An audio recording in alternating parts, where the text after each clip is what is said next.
நம்ம வீட்டில் ஒரு மரம் வளர்த்து அதுலேருந்து காய் பழங்கள் சாப்பிட்டா நமக்கு எப்படி இருக்கும்? அந்த வரிசையில் எங்கள் அம்மா வீட்டில் நாங்கள் வளர்க்குற மரங்களில் வர காய்கள் பழங்களை பற்றி உங்களுக்கு சொல்கிறேன்.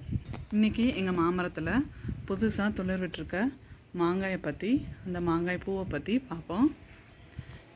இப்போ தான் எப்போவும் அந்த தை மாதத்தில் ஆரம்பிச்சிடும் பூவு. இந்த மரத்தை பார்த்திங்கன்னா தெரியும், நல்லா பெரிய மரம். 15 வருடங்களுக்கு மேலே ஆயிடுச்சு. அங்கங்கே பூ இருக்கும் பாருங்கள், அழகாக இருக்கும். இந்த குட்டி பிஞ்சு இதான் குட்டி மா பிஞ்சு. இதை நான் பெருசானோடனே உங்களுக்கு ஒரு காணொலி வீடியோ போடுறேன். இதுதான் அந்த பெரிய மாமரத்தோட ஓவரால் வியூ. இதுதான் அதோட கீழே பருத்த தண்டு.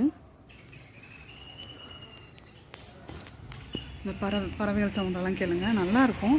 இந்த பழம் பெருசானோடனே நான் உங்களுக்கு ஒரு வீடியோ காணொலி போடுறேன். வேணுன்றவங்க வீடியோன்னு சொல்லி கமெண்ட் பண்ணுங்கள். நன்றி. இந்த வீடியோ உங்களுக்கு பிடிச்சிருந்துச்சுன்னா லைக் பண்ணுங்கள், ஷேர் பண்ணுங்கள், கமெண்ட் பண்ணுங்கள், சப்ஸ்கிரைப் பண்ணிவிட்டு பெல் பட்டனால் ப்ரெஸ் பண்ணிக்கோங்க.